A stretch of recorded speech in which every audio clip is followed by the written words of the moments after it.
น้าที่ของชาวประมงคือหาปลาหน้าที่ของพ่อค้าคือหาผลกำไรหน้าที่ของศิลปินก็คือการสร้างศิลปะหน้าที่ของพระก็คือการสอนมนุษย์ขอถวายความเคารพพระเถรานุเถระทุกรูปขอเจริญพรเจริญสุขคณะสัตยาสาธุชนท่านผู้มีเกียรติทุกท่านในโอกาสบัดนี้จะได้นำธรรมะเรียกว่าธรรมะรับอรุณมาโอมาจาเพื่อเป็นข้อคิดสะกิดเตือนใจแก่คณะสัตยาญาติโยมสาธุชนในเจ้าวันนี้วันนี้ก็เรียกว่าเป็นวันศุกร์เนาะหลายท่านก็มีความสุขกับหน้าที่การงานหลายท่านก็อาจจะมีความสุขเหมือนกันแต่อาจจะเป็นสุขน้อยแต่จะได้ก็ตามความสุขความทุกข์นั้นมันเป็นเรื่องของจิตใจฉะนั้นขอให้ท่านทั้งหลายตั้งจิตให้ใสตั้งใจให้ดีอย่างที่เพิ่นว่าเมื่อยามใดทำใจให้ผ่องแผ้วเหมือนได้แก้วมีค่ามีราศีเมื่อยามใดทำใจให้ราคีเหมือนมณีแตกหมดลดราคาฉะนั้นมันก็อยู่ที่ว่าเขาจะต้องฝึกใจเขาให้มันอย่างน้อยให้มันมีลักษณะ3อย่างหนึ่งก็คือให้มันมีคุณภาพด้วยการเติมคุณธรรมลงไปบอกว่าจะเป็นความเมตตาความกรุณาเมตตาเนี่ยเป็นเรื่องความปรารถนาดีคนที่มีจิตใจดีงามเนี่ยมันก็จะส่งผลให้การเป็นอยู่เนี่ยมันโอ้ยง่ายก็คืออยู่ง่ายอยู่ง่ายสุขง่ายทุกข์ยากมีกรุณาคือสงสารในยามที่หันเปื่อนมนุษย์เขาเนี่ยหรือว่าสรรพสัตว์ต่างๆประสบความยากลำบากเขาก็หาทางช่วยเหลือตามศักยภาพของเขาความกรุณาสงสารเนี่ยให้สังคมเขาเนี่ยมันน่าอยู่มุทิตาก็คือชื่นชมยินดีเวลาที่คนอื่นเขาประสบความสำเร็จอนุโมทนาบุญบ่ไปอิจฉาตาร้อนบ่ไปบั่นทอนความดีของคนอื่นแต่กับส่งเสริมสนับสนุนนี่เรียกว่าเป็นมุทิตาเป็นจิตใจที่สูงแล้วมีอุเบกขาก็คือบ่เข้าไปก้าวไก่ในบทบาทหน้าที่ของคนอื่นแต่ว่ามีลักษณะเป็นกลางเที่ยงธรรมตรงไปตรงมาโดยเอาธรรมเป็นใหญ่ไม่ใช่ว่าเอาใจเป็นใหญ่เอาธรรมเป็นใหญ่ยึดมั่นอยู่ในความถูกต้องดีงามอันนี้ก็เรียกว่าเขาพยายามทำใจของเขาด้วยการเติมคุณธรรมลงไปจนกลายเป็นใจที่มีคุณภาพ2ใจที่มีสมรรถภาพคือมีความเข้มแข็งอดทนอดกันบอกว่าเขาจะประสบกับสิ่งเร้าภายนอกประสบกับสิ่งที่มันคัดใจเนาะเอาก็ทนได้อยู่ได้อันนี้เป็นห้องว่ามีจิตใจที่เข้มแข็งอดทนเอื้อต่อการที่จะทำงานระดับสูงขึ้นไปแล้วก็มีสุขภาพจิตคือจิตใจที่ผ่องใสดีงามบ่วู่วามเป็นจิตใจที่สงบเป็นจิตใจที่มีความสุขนี่เรียกว่าถ้าเราฝึกใจได้3ระดับเราก็พร้อมที่จะเข้าสู่สังคมสู่โลกแห่งความวุ่นวายต่างๆญาติโยมทั้งหลายช่วงนี้ก็เป็นช่วงถ้าเป็นเรื่องของสถาบันการศึกษาต่างๆก็เริ่มจะมีการปิดเทอมหรือเป็นปิดเทอมใหญ่เปิดโอกาสให้ครูบาอาจารย์เปิดโอกาสให้นักเรียนได้มาศึกษาสิ่งรอบตัววัฒนธรรมประเพณีตลอดถึงสังคมซึ่งทางคณะสงฆ์ก็บ่ได้นิ่งดูดายเนาะในช่วงปิดภาคเรียนเนี่ยก็จัดโครงการอบรมบรรพชาอุปสมบทภิกษุสามเณรภาคฤดูร้อนเพื่อเปิดโอกาสให้เด็กเยาวชนจนตลอดถึงสาธุชนเนี่ยได้เข้ามาศึกษาพระธรรมวินัยกล่อมเกลาจิตใจให้มีคุณภาพให้มีสมรรถภาพให้มีสุขภาพจิตดีพร้อมที่จะเข้าสู่โลกแห่งงานโลกแห่งความเป็นจริงฉะนั้นก็ถือโอกาสประชาสัมพันธ์ทางคณะสงฆ์อำเภอภูซางก็จัดโครงการ บรรพชาอุปสมบทภาคฤดูร้อนเป็นประจำทุกๆปีในระหว่างวันที่1จนถึงวันที่12เมษาอันนี้เป็นการบรรพชาอุปสมบทซึ่งจะมีการลงทะเบียนในวันที่1เวลาประมาณ8 โมงครึ่งเป็นต้นไปแล้วก็เพื่อเป็นการเรียกว่าซักซ้อมความเข้าใจฝึกในเรื่องของกรรมเก่าบรรพชาอุปสมบทเป็นต้นฝึกกิริยามารยาทอย่างต่างๆให้พร้อมในการที่จะเข้าสู่พระศาสนาในวันที่2นั้นจะเป็นวันเพิ่นเฮาว่าบวชนาคเรียกว่าปลงผมบวชนาครับศีล5เนาะแล้วก็มีการบายสีสู่ขวัญเป็นการเตรียมพร้อมในการจะเข้าสู่การบรรพชาอุปสมบทซึ่งจะเริ่มในเวลาประมาณบ่ายโมงคือภาคบ่ายซึ่งเขาย่นเวลาจาก3 วันให้เหลือแค่2 วันเพื่อบ่ให้ไปรบกวนเวลาผู้ปกครองชุมชนซึ่งมีพลังงานกันนักก็เรียกว่ารายงานตัววันที่1บรรพชาอุปสมบทในวันที่2แล้วก็วันที่2เนี่ยเป็นวันคล้ายวันพระราชสมภพของสมเด็จพระกนิษฐาธิราชเจ้ากรมสมเด็จพระเทพรัตนราชสุดาสยามบรมราชกุมารีก็เป็นการเฉลิมพระเกียรติถวายเป็นพระพรชัยมงคลให้กับพระองค์ท่านทุกๆปีเพื่อแสดงความจงรักภักดีต่อสถาบันพระมหากษัตริย์โดยคณะสงฆ์เป็นแกนนำซึ่งโครงการบรรพชาอุปสมบทนั่นศรัทธาญาติโยมที่มีบุตรลูกบุตรหลานเนาะบางครั้งช่วงปิดเทอมก็อาจจะอยู่ว่างหรือว่าอาจจะไปด้านไปให้ก็ถือโอกาสมาเติมเสริมความรู้มาเรียนพิเศษโดยที่บ่ได้เสียค่าใช้จ่ายสำหรับบวชฟรีอบรมฟรีแถมถ้าเรียนดีตั้งใจอบรมดีเขาก็มีทุนการศึกษาให้ตัวนี่เรียกว่าจัดเป็นประจำทุกๆปีสำหรับผู้ใหญ่ที่จะมาอุปสมบทก็ได้มาเรียกว่านอกจากเขาจะได้ศึกษาภาคทฤษฎีก็คือศาสนาศึกษาเบื้องต้นเขาก็จะได้เข้าสู่ปฏิบัติก็คือดึงสมถกรรมฐานวิปัสสนากรรมฐานโดยพระวิปัสสนาประจำอำเภอซึ่งก็มีหลายรูปจะมาให้ความรู้ในเรื่องของการฝึกจิตซึ่งถือว่าเป็นคอร์สที่บ่ยาว12 วันฉะนั้นก็น้อมเจริญพรแล้วก็ญาติโยมว่าแล้วจะมีส่วนร่วมได้ก็สามารถร่วมเป็นเจ้าภาพได้นะโยมเด้อเรียกว่าร่วมต่อเติมกองทุนด้วยการบริจาคเนาะเป็นผ้าไตรจีวรชุดละ300 บาทภัตตาหารเจ้า1,000 บาทภัตตาหารเพล 2,000 บาทน้ำปานะ500 บาทบาทและอัฐบริขาร500 บาทหรือว่าทุนการศึกษา200 บาทหรือว่าบริจาคตามจิตศรัทธาตลอดระยะเวลา12 วันที่วัดสถานตำบลภูซางอำเภอภูซางจังหวัดพะเยาซึ่งอาตมาภาพก็ได้จัดเป็นประจำทุกปีญาติโยมหลายท่านที่เคยมาแล้วก็สามารถมาเติมบุญต่อท่านใดที่ยังบ่เคยมาสักเตี่ยบ่เคยร่วมบุญสักเตี่ยก็เป็นการเติมบุญใหม่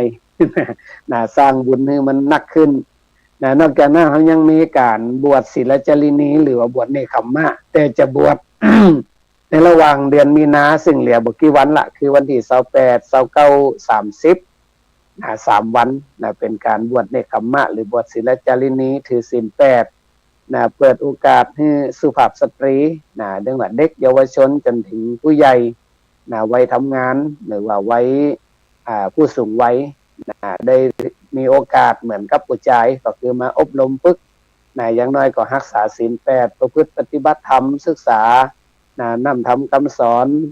อย่างต่างๆเรียกว่าประมาณ3 วัน3 วัน 2 คืนที่วัดสถานเหมือนกันสถานญาติโยมท่านใดที่สะดวกแล้วก็มาได้ก็น้อมเจริญพรร่วม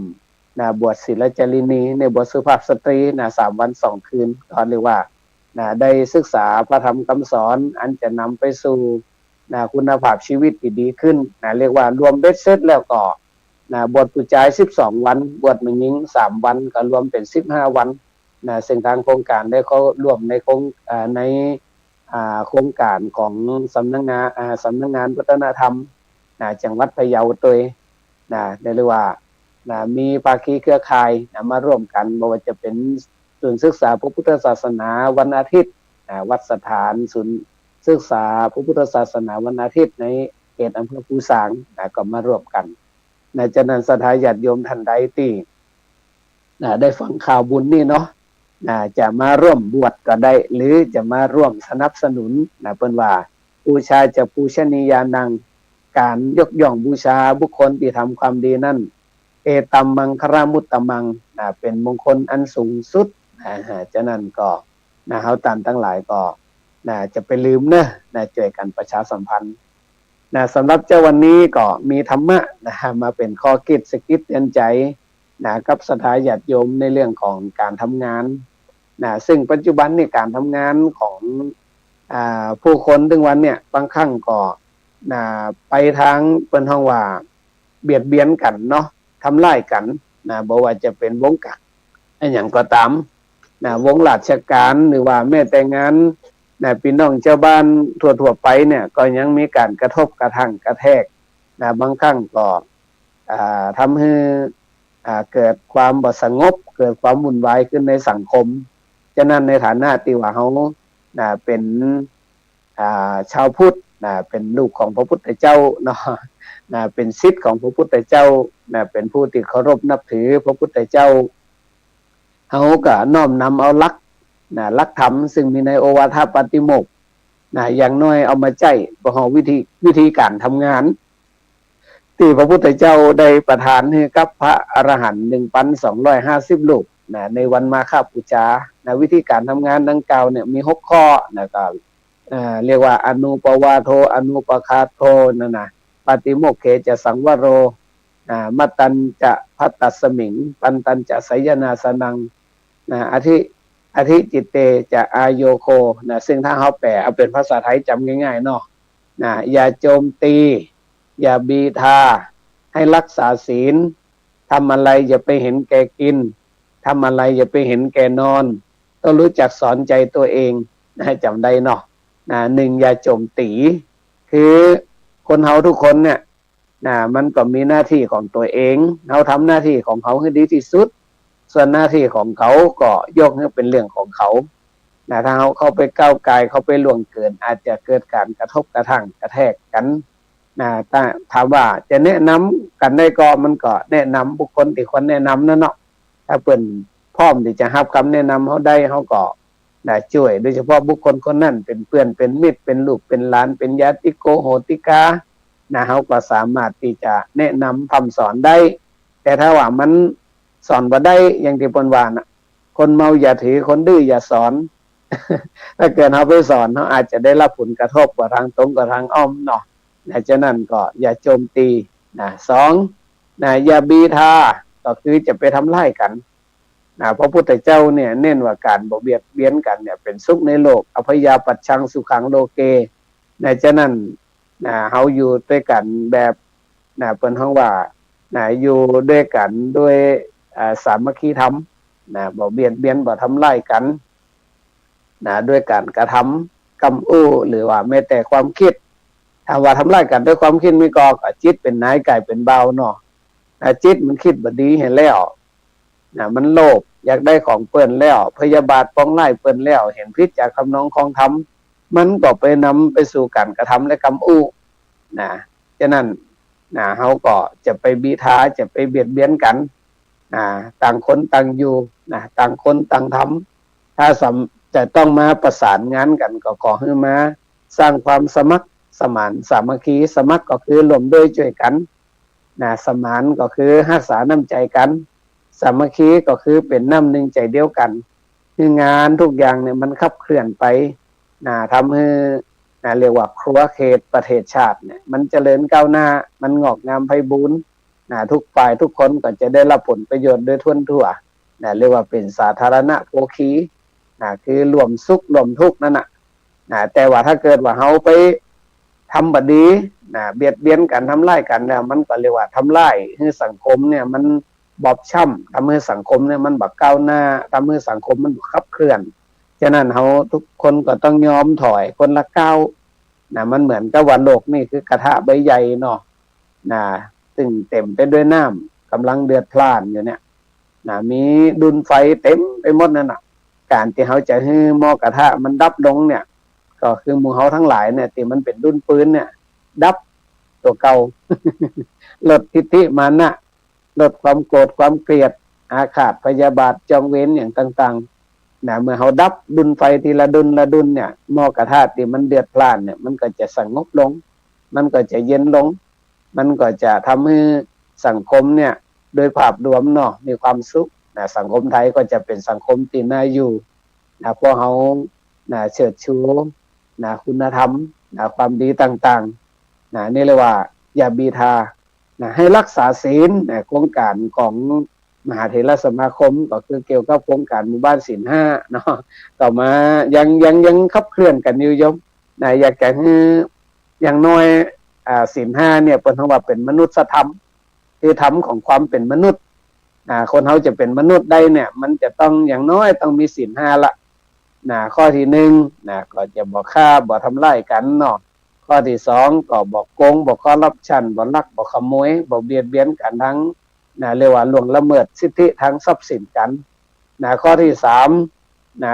บอกไปพิษผัวพิษเมียพิษลูกพิษหลาน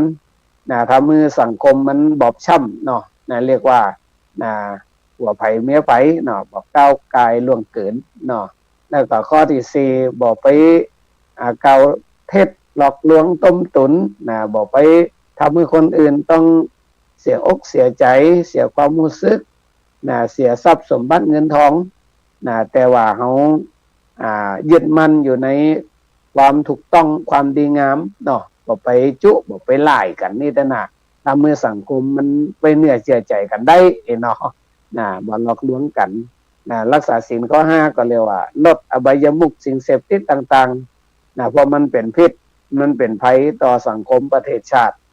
ทำเมื่อสังคมประเทศชาติของเขาเนี่ยสูญเสียบุคลากรที่สำคัญ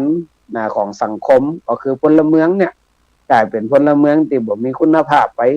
ด้วยแรงของยาเสพติดต่างๆจนเกิดความวุ่นวายมาทำลายกันป่อฆ่าลูกลูกฆ่าป่อฆ่าแม่แม่ฆ่าลูกเองสะพานสะเปด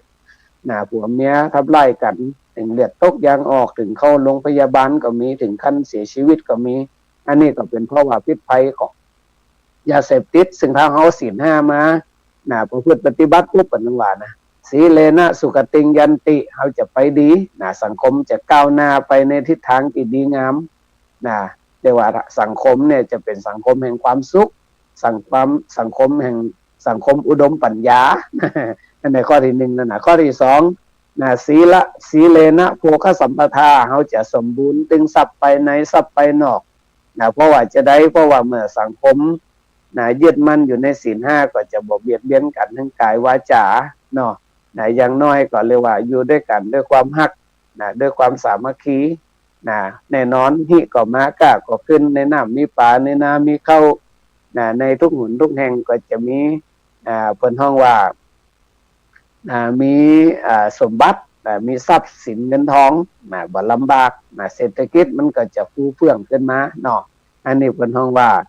สีเลนะโภคสัมปทาสมบูรณ์ด้วยโภคทรัพย์สมบัติ